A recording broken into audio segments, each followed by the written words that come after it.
Ayan na guys, luto na ang ating pork sinigang. Ayan. Ito ang lunch ngayon ng dalawang bata guys. Pero dinamihan ko na guys para dala sa panihapon ba. Yan lamig kistanan siya guys Kalami sa atong pork sinigang. Ayan. Tapos dinamihan ko yung mga cabbage kasi yung mga bata guys mag-ilog sa cabbage. Yan kasi paborito nila ang cabbage. Ayan. Ayan, mga antay nyo guys. Ready na ang atong para paniud to. Kasi galing ako sa church guys. Sa Santo Niño. Ayan, kalamit sa itong guys Tapos yung karne niya guys ba, sobrang lambot na. Tapos grabe, sobrang kamot ani guys. Napakabango ng ating pork nilaga. Ayan.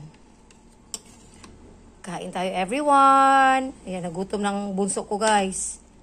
Nag-atang na rin sa kong kilid kaya gusto niya kumain ng at humigop ng masarap na sabaw nitong ating pork sinigang.